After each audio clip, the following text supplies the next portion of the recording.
The camera never lied.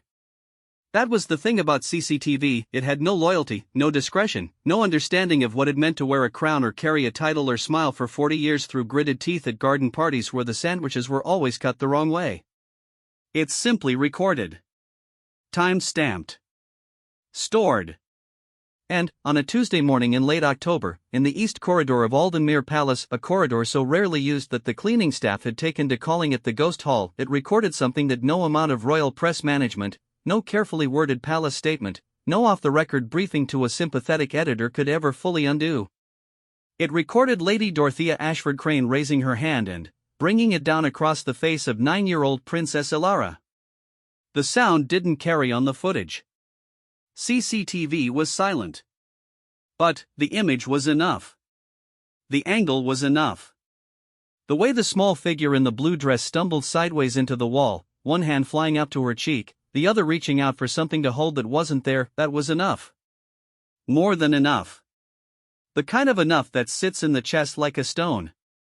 The footage was discovered at 6:47 in the morning by a junior security officer named Thomas Henley, 23 years old, 8 months into his first posting at Aldenmere, still at the stage of his career where he pressed his uniform the night before and arrived 12 minutes early to every shift. He had been running a routine review of the East Corridor cameras following a reported fault in the motion sensors when the timestamp 11:14 p.m., the previous night, stopped him cold. He watched it once. He watched it again. He sat in the small gray monitoring room for 4 minutes and 17 seconds, according to the login records later reviewed, and he did not move. Did not reach for his radio. Did not type anything into the incident report system that glowed open on the screen beside him. Then, he picked up his phone and called his direct supervisor, a man named Gerald Foss, who had been in palace security for 19 years and had the kind of face that looked like it had been personally inconvenienced by the invention of emotion. Gerald Foss arrived at the monitoring room 11 minutes later. He watched the footage. He asked Thomas Henley 3 questions: had anyone else seen this, had Thomas mentioned it to anyone, and was the original file still intact and uncopied? Thomas answered no, and yes, in that order, with the careful precision of a man who understood, even at 23, that he was standing at the edge of something much larger than a security incident report.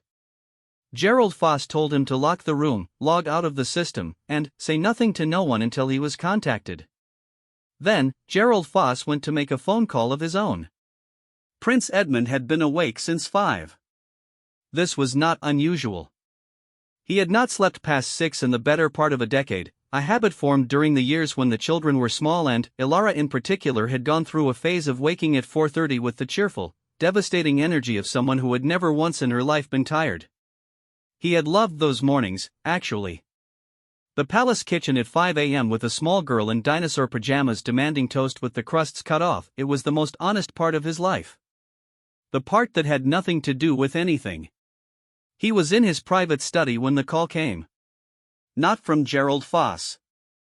From someone above Gerald Foss, several layers above, a man whose name did not appear on any official staff register and whose job title, if he had one, was something that had never been written down. His name was Callum Price, and when Callum Price called at 7 in the morning, Edmund had learned to sit down before answering. He listened. He did not speak for a long time after. When he did, his voice was quiet in a way that had nothing to do with composure. "Show me," he said.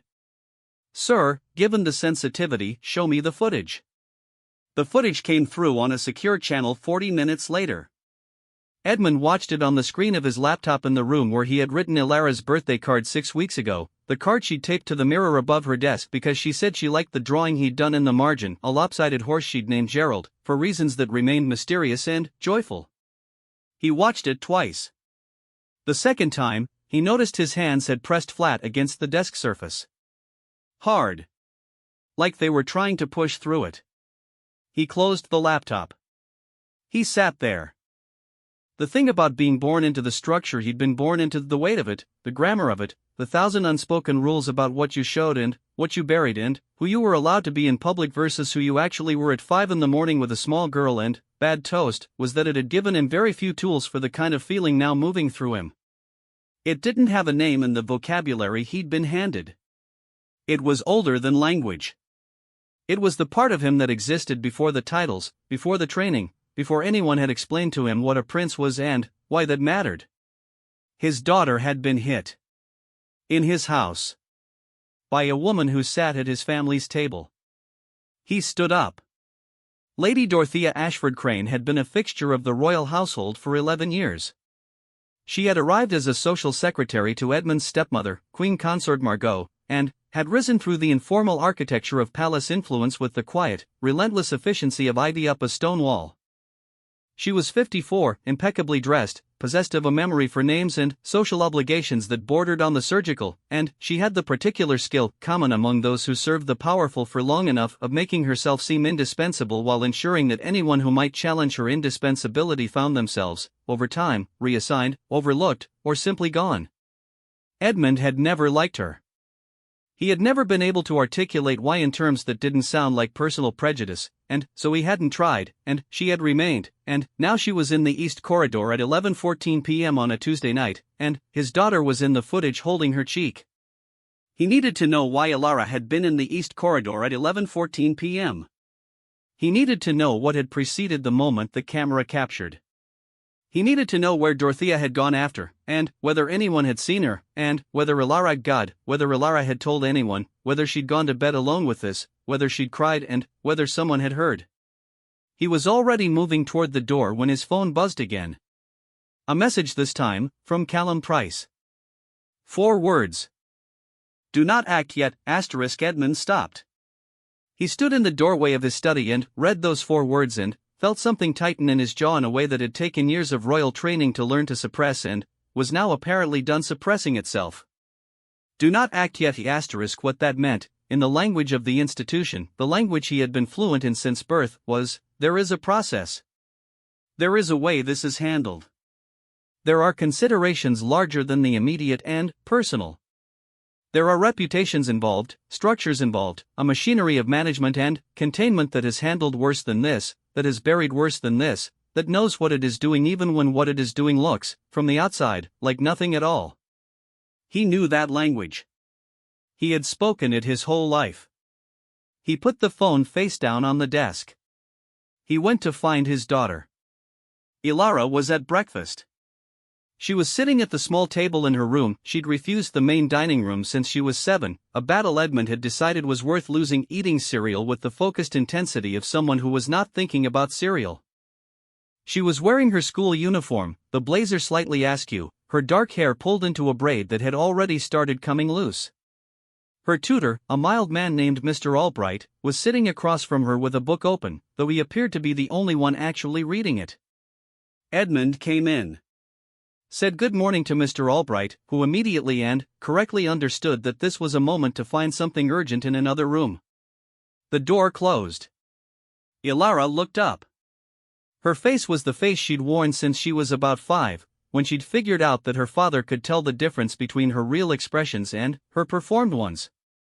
She didn't bother with the performed ones around him anymore. He had always loved her for that. Her left cheek was fine. No mark.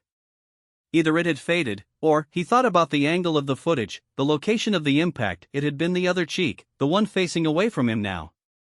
He sat down across from her. How did you sleep? He asked. Fine, she said. Quickly. And she was 9, not 19, and she was a very good liar for her age, but she was not that good.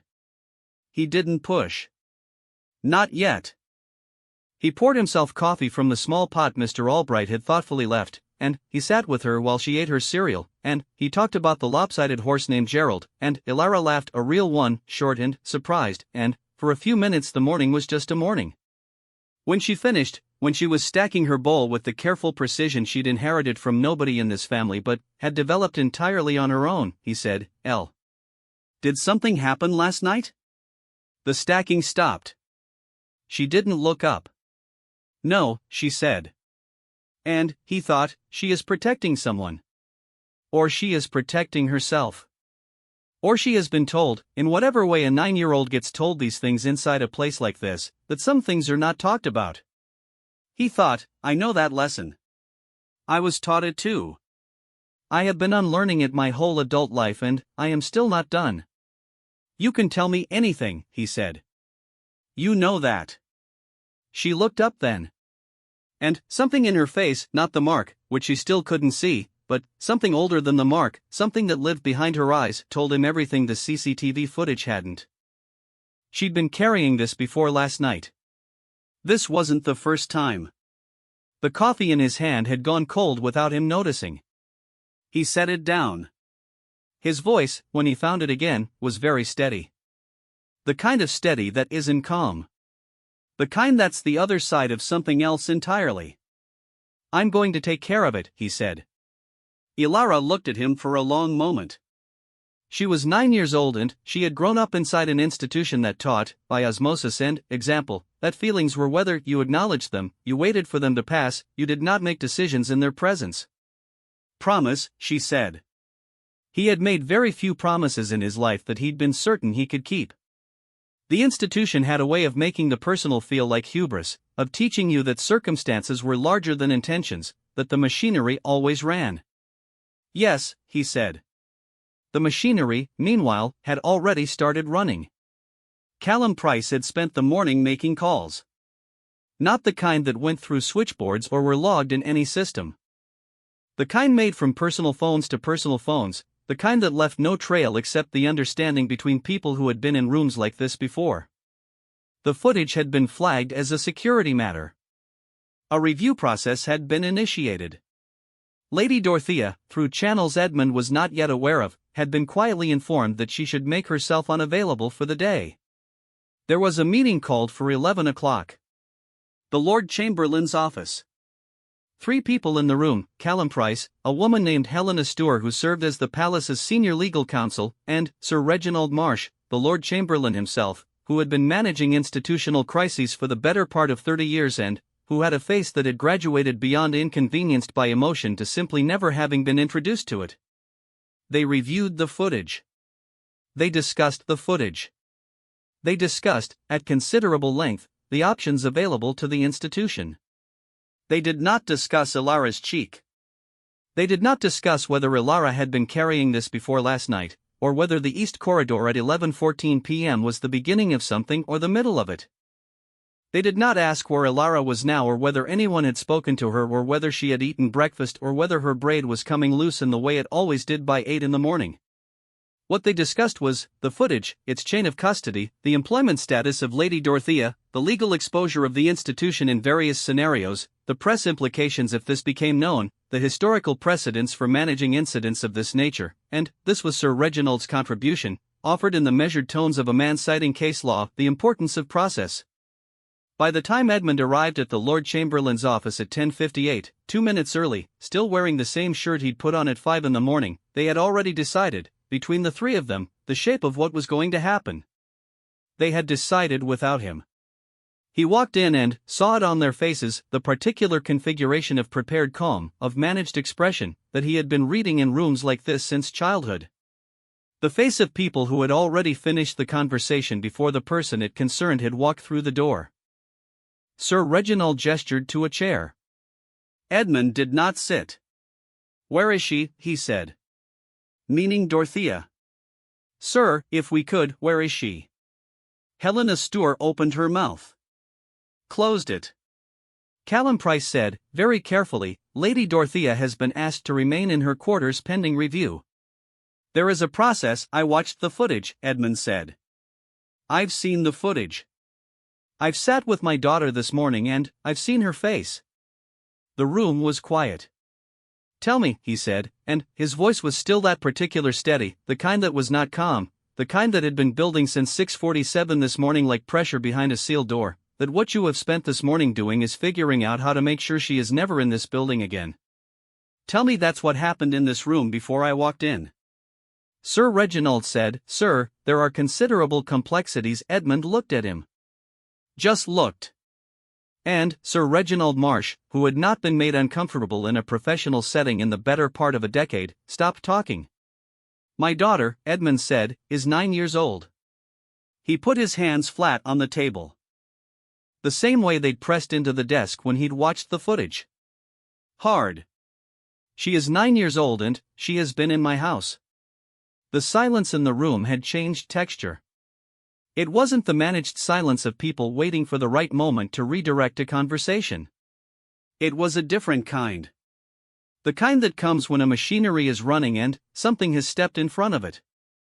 "I want her gone by noon," Edmund said. "I want the full footage preserved and logged. I want a full account of every interaction she has had with my children, every documented interaction, going back to the beginning of her tenure. And I need to know whether last night was the first time." He picked his hands up off the table. "And then," he said, "I'm going to talk to Alara." He walked out. The door didn't slam.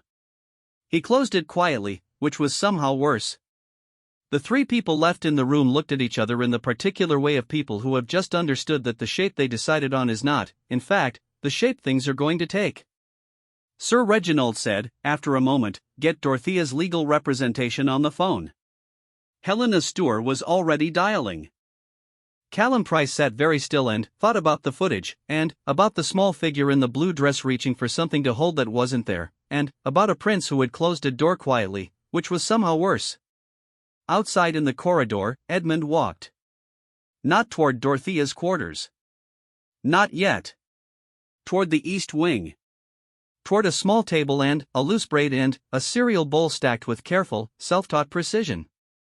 He had made a promise. The machinery could wait. The thing about a palace was that it ran on the pretense of order. Every corridor swept at the same time each morning. Every meal served at the same hour. Every staff member moving through the architecture of the day in the same choreographed efficiency, faces composed, footsteps measured, the whole living organism of the institution performing, at all times, the impression of a place where nothing unmanaged ever happened. It was the pretense that mattered. Not the order itself. Order was impossible. Order was a fantasy maintained by hundreds of people working very hard to sand down every visible edge, but the performance of it. The appearance. Aldenmere Palace had been in the business of appearances for 3 centuries, and the building itself seemed to have absorbed this priority into its walls, its marble floors, its east corridors and Chamberlain offices and staff quarters that were never, officially, anything other than calm. By 11:30 on Tuesday morning, the pretense was breathing hard. Staff had noticed. They always noticed, the support staff, the people whose names didn't appear in briefings, whose faces blurred into the background of official photographs, the women who changed the towels and the men who carried the coal effect logs for the fireplaces that existed entirely for atmosphere. They had their own information network, older and more reliable than any official channel, running on glances and timing and the simple arithmetic of who was not where they should be at what hour. Lady Dorothea's personal assistant, a young woman named Claire, had arrived at Dorothea's office at 9:15 to find it empty. Dorothea was never absent from her office at 9:15. Claire had stood in the doorway for a moment, the desk cleared to its usual precision, the chair pushed in at its exact angle, the small framed photograph of Dorothea with the late king at a charity function positioned at its permanent 45 degrees, and she had known, without being told, the way you knew these things inside places like this, that something had broken. She'd gone to the staff kitchen and said nothing to 3 separate people who were clearly waiting for her to say something. By 10, the silence itself was the message. Gerald Foss had spoken to no one since his morning meeting with Callum Price, a silence so concentrated it had become its own form of communication. Thomas Henley had been told to take the rest of the week as administrative leave, a phrase that landed on him like a stone dropped in still water, the ripples of which he'd spent the morning trying not to watch spread. Mr. Albright, Ilara's tutor, had been asked very politely to reschedule the morning's lessons. He had asked no questions, which was how you survived in a place like this, and had gone to the library with a book he didn't read. And Ilara had been with her father. They walked, the two of them, in the south garden. This had been Edmund's instinct, not a room, not a formal space, not anywhere with furniture arranged at angles designed to suggest power or process. Outside. Moving. Where the cold October air was just weather and the gravel path under their feet was just a path. Ilara walked beside him with her hands in her blazer pockets. The braid had fully surrendered by now, half of it collapsed against her shoulder, and she hadn't fixed it, which meant she'd forgotten it was happening, which meant she was somewhere deep in her own head. Edmund matched her pace. Didn't rush. He had learned over years, through mistakes and recalibrations, that the worst thing you could do with someone carrying something heavy was move toward it too fast. You walked alongside it first. You let it know you were there. They talked about Gerald the horse. They talked about a documentary Ilara had been watching about migratory birds, specifically about a bar-tailed godwit that had flown 11 days non-stop from Alaska to New Zealand, which she described in the tones of someone who found this personally vindicating for reasons she couldn't quite articulate. Edmund said he related to the godwit. Ilara said that was because he never sat down. He laughed, short and real, and she looked sideways at him with something in her face that was almost the face she wore when things were normal. Then, she went quiet again. They reached the end of the gravel path where the garden wall met the low hedge, and they stopped, and Ilara looked at the hedge for a moment with the concentrated attention of someone trying to decide something. She said it was my fault, she said. Edmund didn't move. She said I'd been where I shouldn't have been and that I needed to learn what appropriate behavior looked like and that some lessons were easier remembered than others. The hedge. Ilara was still looking at the hedge. Edmund was looking at the side of her face. The right cheek, the one away from him in the footage. There was no visible mark now. The skin was smooth. She was 9 years old and she had skin that healed fast, and, he thought, she was banking on that. When was the first time, he said. Ilara was quiet long enough that he felt the weight of it, not just the question but the fact that there was an answer, that there was a first time distinguishable from subsequent times because there had been subsequent times. March, she said. March. 7 months ago. 7 months of a 9-year-old carrying a thing inside a palace that ran on the pretense of order, in an institution that had been in the business of managed silence for 3 centuries. Edmund's hands were in his own pockets. He was glad of that. He kept them there. Does anyone else know? He said. Nora. Nora was Ilara's housemaid, a warm Scotswoman in her 40s who had been with the household since before Ilara was born. I told Nora in June. She said she'd handle it. Did she? Ilara's jaw moved. She tried. I think she tried. She went to someone. I don't know who. And then, she said she told me she'd been told it was being looked into. A pause. And then, nothing. Nothing. Someone had been told in June. 4 months ago. Someone in the machinery had received that information and had done what? Filed it in the category of things to be looked into? Decided that a housekeeper's concern about a staff interaction with the princess was a matter for process, for review, for the careful consideration of competing complexities? Edmund thought about the meeting in Sir Reginald's office that morning. The 3 people who had already decided the shape of things before he walked in. He thought about Helena Stewart's hand moving to her phone. He thought about the particular prepared calm on their faces. He thought about June. Ilara, he said. Look at me. She looked. Her face was exhausted in a way that 9-year-old faces shouldn't be, not tired, not sleepy, but the other kind of exhausted, the kind that came from long vigilance. What happened to you was wrong, he said. It was wrong every time. And it was wrong that you carried it alone. And he stopped. The words he wanted didn't belong to the vocabulary he'd been handed. He went looking for them anyway. I'm sorry, he said. That I didn't know. That you didn't feel like you could come to me. Ilara looked at him for a long moment. I didn't think you could fix it, she said. Not accusatory. Just true. The flat, precise truth of a child who had grown up observing how power worked in the building she lived in, who had correctly understood, at 9 years old, that the desire to fix something and the ability to fix it were not the same thing inside a place like Aldenmere. He had no defense against that. He didn't try to construct one. I'm going to fix it, he said. She held his gaze. Looking for the same thing she'd looked for that morning at the breakfast table. Something that told her whether to believe it. Whatever she found, she gave a small, careful nod. Nora McAllister had been crying since 8:30. She was a practical woman, not given to prolonged emotion, and she had managed to confine the crying to her own quarters between duties, emerging each time with her face composed and her uniform precise in the way that said, "I am not a woman who cries at work." But she had known from the moment she'd heard, through the network that ran on glances and timing, that something had happened in the East Corridor. She had known it was connected. Had known that the 4 months she had spent in the corrosive state of hoping someone above her had done something about the things she'd reported were 4 months she would now have to account for. She had reported to Mrs. Hargrove, the head housekeeper. She had been specific. She had told Mrs. Hargrove what Ilara had told her, and she had told her she was frightened, and Mrs. Hargrove had listened with the expression of a woman receiving information she did not want and had said she would pass it to the appropriate person. Nora had never found out who the appropriate person was.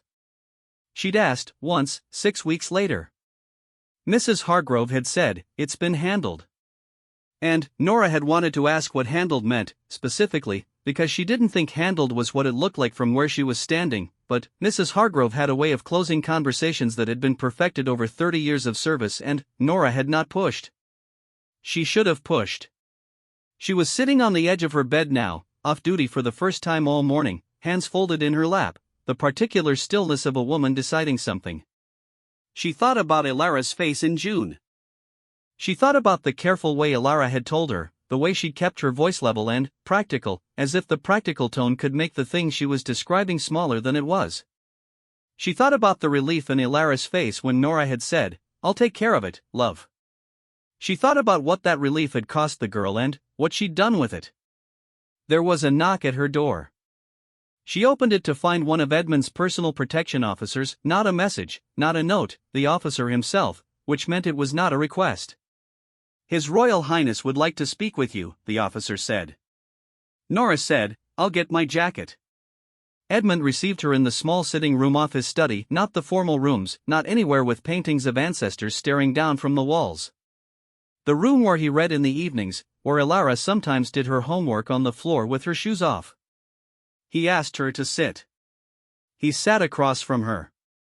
He asked her to tell him everything. She told him everything. It took 22 minutes. She didn't cry, to her own mild surprise. She was precise and chronological, and she did not minimize or embellish, and when she was done she looked at Edmund and said, "I should have done more." "I know that. I will understand if you did the right thing," Edmund said. "Someone above you didn't." He said it plainly, without hedge or diplomatic softening, and Nora, who had spent 20 years in service inside a place where plainness was the rarest currency in circulation, felt something shift slightly in her chest. "Mrs. Hargrove reported to who?" he said. "I don't know. She wouldn't tell me. But someone knew in June." "Yes, sir." Edmund was quiet. Nora watched his face do what it did, very little, on the surface, but that surface was covering something she recognized. She'd seen it in the faces of people who'd been protecting a child and found out too late what they should have been protecting them from. "You're not going to be punished for this," he said. "The opposite.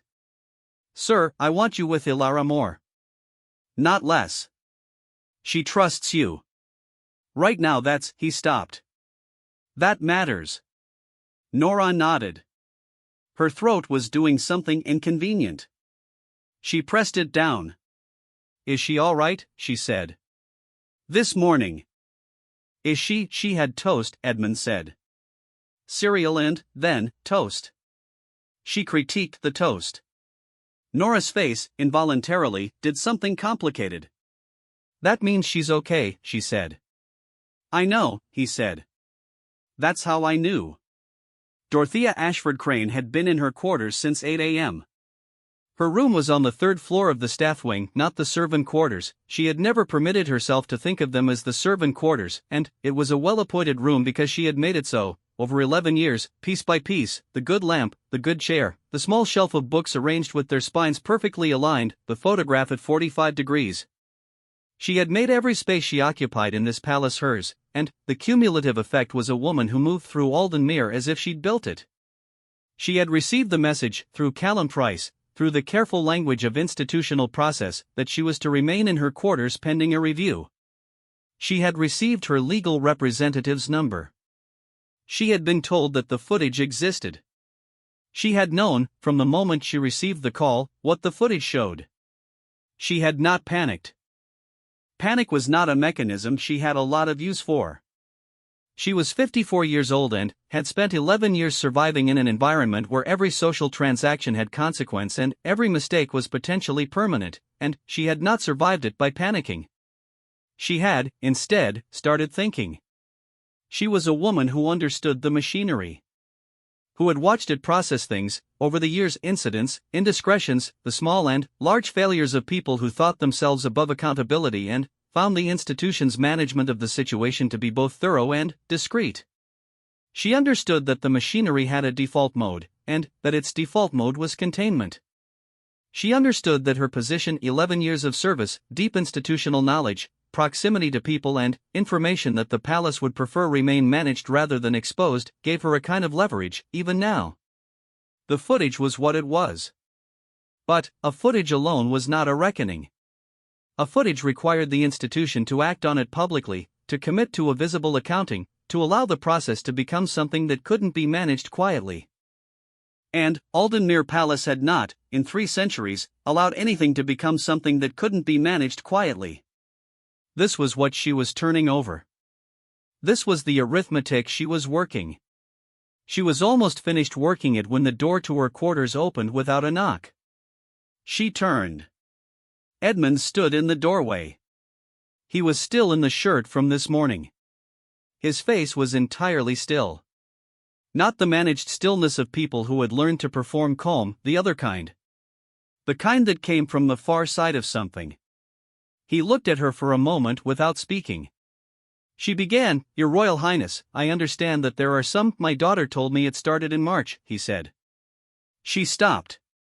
7 months, he said. She carried this for 7 months in my house.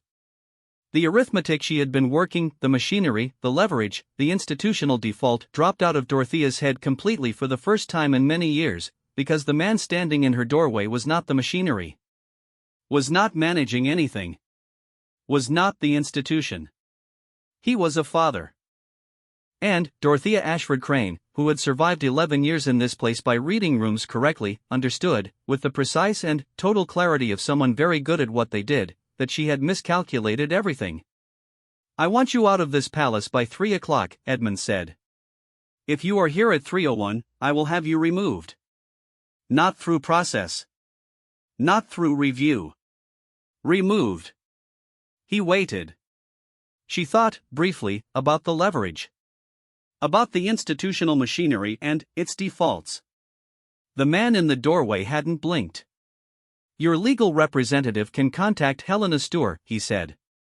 "Everything else gets handled through the formal investigation, which I have instructed Sir Reginald to conduct without." He paused, and something moved across his face that wasn't quite a smile and wasn't quite the opposite, the benefit of the usual discretion. He waited one more moment. Then, he turned and walked away. The corridor outside was empty. His footsteps didn't echo. He moved quietly, the way he'd closed the door in Sir Reginald's office, which was somehow worse. In her quarters, Dorothea stood very still. Then, she reached for her phone and called her legal representative back and told her the situation had changed. By 2 in the afternoon, the machinery had come to understand that it was not running this particular process. The machinery found this uncomfortable. The machinery was accustomed to being the largest thing in the room. Sir Reginald had made, and received, 9 phone calls by 2 p.m. 3 of them were from people who wanted to know whether there was a way to manage the investigation's scope. 2 were from legal counsel representing interests related to Dorothea's employment history. 1 was from a person so senior in the institutional hierarchy that Sir Reginald's handwriting, normally impeccable, produced something like a chicken scratch in the margin of his notes. That particular caller suggested, in the language of suggestion that was not suggestion, that perhaps a measured approach, a thoughtful and appropriately discreet, Sir Reginald said, "The Prince has instructed a full investigation." Without the usual discretion. He paused. "I think, given the circumstances, that is what we are going to do." There was a silence on the other end. "The footage," Sir Reginald added, "is very clear." He hung up. He sat for a moment. He was a man who had run this institution through things that he would carry to his grave, things he had managed and smoothed and quietly filed in places no one would find them, and he had told himself, each time, that the institution required this. That there was a larger context. That the machinery served something real. He thought about March. He thought about someone receiving Nora McAllister's concern in June and deciding it was something to be looked into. He thought about the process he had been about to run this morning, before Edmund had walked in and put his hands flat on the table. He picked up his pen. He began writing actual notes, not the margin scratches, notes in the careful, precise hand he used when a thing needed to be done right and traceable and real. Outside in the palace, Lady Dorothea's car arrived at the rear entrance at 2:50. She was gone by 3. Edmund was in the south garden again when Callum Price came to find him. Standing at the end of the gravel path by the low hedge, hands in his pockets, looking at nothing in particular. Price stopped a few feet away. "She's gone," he said. Edmund nodded. "The investigation will run through the normal, not normal," Edmund said. "Not this time." Price was quiet for a moment. "Sir. There are people with an interest in how this, I know." Edmund turned. "I've been in this institution my whole life. I know exactly who has an interest in how this resolves, and I know what they're afraid of." He looked at Price steadily. "They should be." He walked back toward the palace. Toward the East Wing. Toward a loose braid and a documentary about Godwits and a girl who had been surviving, for 7 months, in the same building as him. Behind him, Callum Price stood on the gravel path and watched him go. He thought about the footage. The small figure reaching for something to hold that wasn't there. He took out his phone. Looked at it for a long moment. Put it back in his pocket without dialing. Some things, he thought, couldn't be managed. Some things just had to run. 3 weeks after Lady Dorothea Ashford Crane's car pulled out of Aldenmuir's rear entrance, her departure still had not been publicly acknowledged. This was not unusual. Palace staff came and went. People resigned, retired, or reassigned. The institutional communications apparatus had a standard template for such things: a brief note distributed internally, a polite statement to any press inquiry that a member of staff had concluded their tenure, a silence so practiced it had become a kind of sound. Dorothea's departure had been filed in this category, and the template had been deployed, and, to the world outside the palace walls, and, to most of the world inside them, nothing had officially happened. What had actually happened was different. Sir Reginald's investigation had been running for 3 weeks. Real notes. Real interviews. The careful, precise handwriting that meant something was being done right and traceable and permanent. Nora McAllister had given a full recorded account. Mr. Albright had given a shorter one. 3 other staff members, people whose names had never appeared in briefings and whose faces blurred into the background of official photographs, had provided, cautiously and, then, less cautiously, accounts of things they had seen or heard or been told to disregard. Mrs. Hargrove, the head housekeeper who had received Nora's report in June, had sat across from Sir Reginald in a room that was designed to be unremarkable and had said, in the careful language of a woman who had spent 30 years learning how much she was permitted to say, "I reported it. I reported it to Mr. Foss." Gerald Foss, when interviewed, had said he'd flagged it to Callum Price. Callum Price had said, and this was the part of the investigation that had made Sir Reginald sit very still for a long time, that he had received the information and had determined it required further context before escalation. Further context. Before escalation. A 9-year-old girl. 7 months. Further context. Sir Reginald had written that down with the same careful handwriting as everything else. He'd written it down in full, with Price's name beside it and the date of the conversation it referred to. He had not smoothed it. He had not filed it in a place no one would find it. He was finding, at 62 years old, having served this institution for 30, that there were some things he wasn't willing to carry to his grave. Edmund read the preliminary report on a Thursday evening, alone, at the desk where he'd watched the footage 3 weeks before. The laptop was closed now. The report was printed, he'd asked for a printed copy, a physical thing he could hold, and he read it the way you read something you need to be real and solid in your hands and not a light on a screen. He read Price's portion twice. Then, he set the report face down and sat for a while. The thing he was feeling wasn't surprise. That was the part that sat heaviest, the total absence of surprise. He had grown up in this institution. He had watched it, from childhood, run the same calculations. What was the cost of acting? What was the cost of not acting? Which cost was manageable and which was not? Where did the line fall between the individual harm and the institutional exposure? He had watched people he respected make those calculations. He had made some of them himself. He had told himself, each time, that this was the complexity of it, that institutions were not individuals, that larger responsibilities required the uncomfortable arithmetics of triage and prioritization. He had told himself that. He looked at the report, face down on the desk, and thought about March.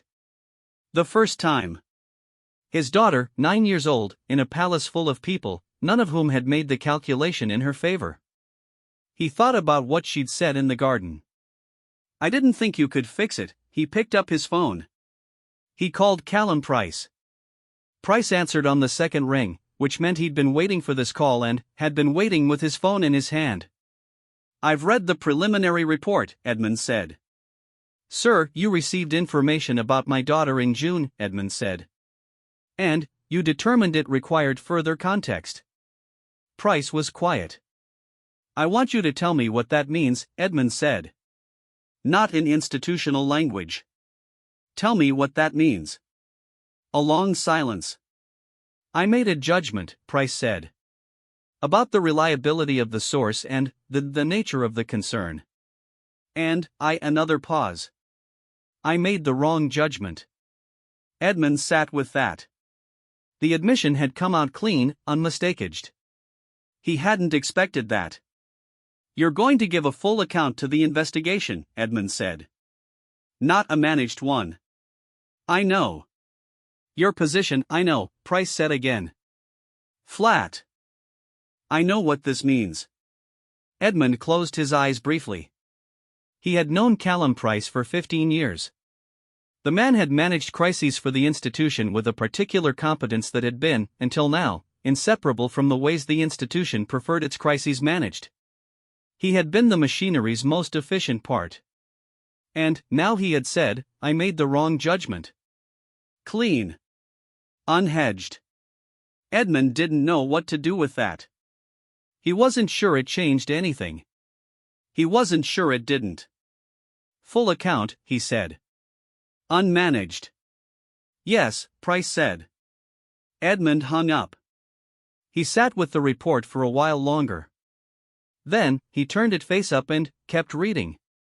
Ilara had not been told the details of what was happening. She was 9 years old, and there was a specific cruelty in making a 9-year-old navigate the institutional aftermath of a thing they should never have had to survive in the first place, and Edmund had been very deliberate about protecting the space around her. What she knew was, Dorothea was gone. He had told her himself, in the South Garden, 3 weeks ago, the afternoon of the day it happened. He had said, "She won't be coming back." Ilara had nodded in the way she'd nodded when he'd made the promise, a careful, evaluating, and then, she'd said, "Gerald needs a tail." "I think I drew him wrong." They'd gone inside and she'd gotten her sketchbook and they'd spent 40 minutes in the study while she showed him the picture and argued, with convincing authority, that horses had fluffier tails than he'd drawn, and he'd pointed out that he was working from memory and she'd said that was not a valid excuse, and they'd looked up photographs of horses and she'd been right about the tail, and he'd said so, and she'd said, "I know." He had thought, she will be all right. Not immediately. Not without consequences he couldn't fully see yet. But there was something in her, the self-taught precision of the stacked cereal bowl, the flat authority about horses' tails, the capacity to hold a thing and carry it and still eat breakfast and argue and laugh, that told him she would be all right. He didn't let that conviction make him complacent. He just held it alongside everything else. Nora had been with her more. That had been the right call. Ilara had not remarked on the increased proximity, had simply absorbed it, with the quiet acceptance of someone who had been surviving on a smaller ration of something and was now receiving an adequate amount and didn't want to draw attention to the discrepancy in case it stopped. Edmund noticed that. He filed it in the category of things to sit with and not ignore. On a Friday, 17 days into the investigation, a journalist named Patrick So filed a request for comment with the Palace press office. Patrick So was 41, worked for a mid-size independent news organization rather than any of the major tabloids, which was, in retrospect, the tell. The major tabloids operated in an understood relationship with the Palace. The mid-size independents were less tethered to that understanding. His request was, on its surface, a routine inquiry. He was writing a piece about changes in senior Palace staff over the past year and had noted Lady Dorothea Ashford Crane's departure from the record and wondered if the Palace had any comment on the circumstances. He had noted. The phrasing was careful. The kind of careful that meant he already had something. The press office called Edmund's communications director, who called Edmund, who read the exact text of the request and sat with it for a moment. He already has something, someone had talked. Not to so directly, the investigation was sealed, but the information economy of a palace was older and more complex than any formal seal. Staff talked to family. Family talked to friends. Friends had friends. The machinery ran on managed silence, but it did not always manage to keep the silence managed. Edmund thought about the shape of his options. He could let the press office deploy the template, the polite statement, the concluded tenure, the institutional silence. Buy time. Keep the investigation contained. Allow the process to determine its outcomes before anything public broke. He thought about March. About the calculation that had been made then, and in June, and every time before this morning that someone had chosen the institutional arithmetic over the individual harm. He thought about what it would mean for Ilara, for what she understood about the world and about the building she lived in and about whether the thing she'd survived was taken seriously if the official story turned out to be a polished nothing. He called his communications director back. "Don't deploy the template," he said. A pause. "Sir? I want to think about this differently," he said. "I want to think about what the right thing to do is." Another pause, longer. His communications director had been in the role for 7 years and was very good at her job, and one of the things that made her very good at her job was that she knew when the landscape of what was possible had shifted. "If we don't deploy the template," she said carefully, "we're in different territory."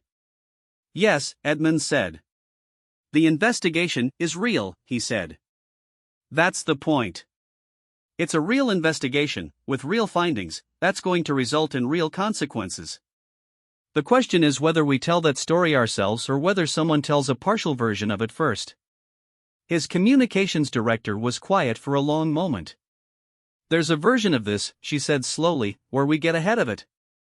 Where the palace makes a statement acknowledging that an investigation took place, that action was taken, that the welfare of," she paused, navigating the language, "of the individuals involved was the priority." "Without identifying Ilara," Edmund said. "Without identifying her, yes. Protected. But, the larger facts, the departure, the investigation, the outcome, those can be public." Edmund thought about Ilara in the South Garden saying, "I didn't think you could fix it." He thought about what it would mean for her to someday know, when she was older, when she could understand it, that the institution had acknowledged what happened rather than buried it. "Write me a draft," he said. The draft went through 11 versions in 4 days.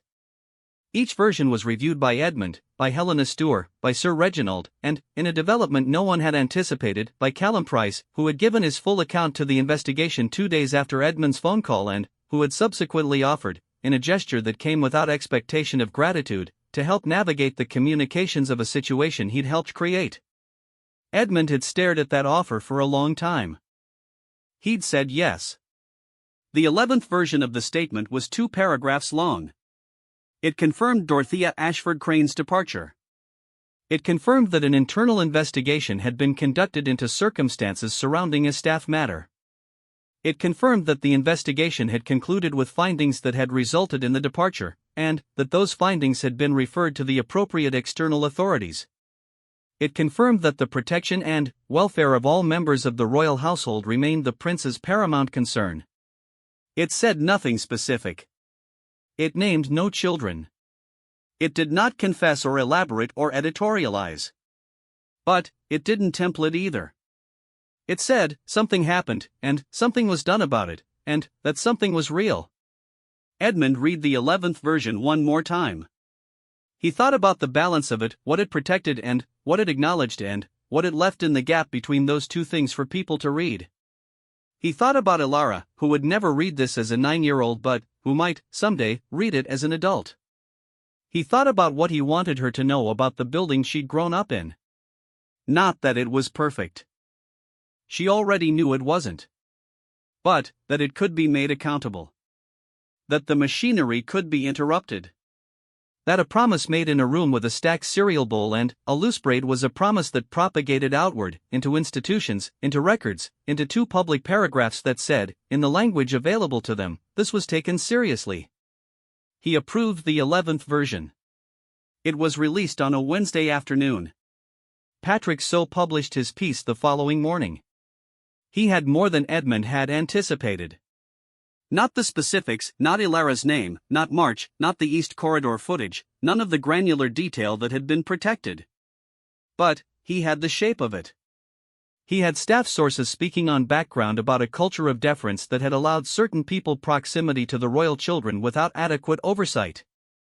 He had a quote from a former staff member, not anyone Edmund recognized, not anyone involved in the investigation directly, who said, carefully, for a long time, the assumption was that the institution would handle things. I think people are starting to understand what handle things actually meant, he had, without quite saying it, the story underneath the story. Edmund read the piece at breakfast. Ilara was at her own table with Nora, eating cereal. They were arguing about something. He could hear the back and forth through the open door, Ilara's voice carrying its argumentative precision, Nora's responding with the patient warmth of someone who'd been arguing with this particular child for 9 years and found it deeply enjoyable. He read the piece. He thought about what was true in it and what was incomplete and what questions it would generate. He thought about the calls that would come from Sir Reginald, from legal, from the larger institutional apparatus now running the calculation about whether the statement and the article together were manageable. He thought, let them calculate. He drank his coffee. He listened to the argument next door, which had progressed to something involving the migratory range of Arctic terns, which apparently flew even farther than the godwit, which Ilara appeared to find personally satisfying and Nora was obligated to pretend to find less interesting than she actually did. Edmund set the article down. He thought about a promise. About propagation. About the way a thing said to a 9-year-old in a room at breakfast, with the right kind of steadiness behind it, could become slowly, messily, imperfectly, through 11 drafts and uncomfortable phone calls and the grinding of machinery forced to run differently than it wanted to, something real. He thought, this is not over. He was right. It was not over. The investigation's external referral was months away from resolution. Price's future in the institution was still unwritten. The larger questions about the culture, about the architecture of deference that So's source had named, were not questions a 2-paragraph statement answered. But Dorothea was gone. The record was real and permanent. His daughter was in the next room arguing about Arctic terns. He finished his coffee. He went next door. Gerald, he said, when he walked in, I need your professional opinion on Arctic terns. Ilara looked up. The loose braid had started collapsing already, it was only 7:45. Her expression was the expression of someone who had just received an unexpected ally in an ongoing debate. He means me, she told Nora. I gathered, said Nora. Ilara turned to her father with the full weight of her argumentative authority and began. The morning was just a morning. 3 days later, Edmund received a message he had not expected. It came through a secure channel, the same one the footage had come through, on a different morning that felt much longer ago than 3 weeks. The sender was a name he didn't recognize. The message was 4 lines long. It said, there was a second camera. It said, East Corridor, different angle. It said, the footage from the second camera shows what happened before the incident captured on the first. It said, you should see this before anyone else does. Edmund read the message. He read it again. He sat very still. He thought about what Ilara had said. She said it was my fault. She said I'd been where I shouldn't have been. He thought, what was she doing in the East Corridor at 11:14 p.m.? He had asked. Ilara had said she'd been getting something from the small study room off the East Corridor, a book, she'd said. For reading before bed. He had not pushed. He had not pushed because she was 9 years old and she'd already given him so much, and he had not wanted the accounting to feel like interrogation. But a second camera. Showing what happened before. Edmund looked at the message for a long time. His face was doing the thing it did, very little, on the surface. Underneath, something moving. Something that had no name in the vocabulary he'd been handed. He typed back one word. Send it. The file arrived 40 seconds later. He opened it. He watched. His face, which had been still, stopped being still. Because Ilara had not been alone in the East Corridor. She had not been getting a book. And Dorothea Ashford Crane had not been the only person in that corridor at 11:14 p.m. The second figure in the footage, partially obscured, partially out of frame, but present, unmistakably present, was someone Edmund knew. Someone who should not have been anywhere near that corridor at that hour. Someone whose presence there changed the shape of everything he thought he understood about the preceding 7 months. Someone who was still, as of this moment, inside Aldenmere Palace. Edmund closed the laptop. He sat in the room where his daughter did her homework on the floor with her shoes off, where he had read the preliminary report face down and face up, where he had approved the 11th draft of a statement that said, this was taken seriously. He sat there for a long time. Then, he stood up. This was not over. This was not close to over. And, the machinery, the institution, the calculations, the prepared calm of people who had decided the shape of things before he walked into their rooms, was about to find out that it had only been interrupted once. He was going to interrupt it again. And, again. And, again. Until the shape of things was the shape he intended. He picked up his phone. He called Sir Reginald. There's a second camera, he said. We need to talk.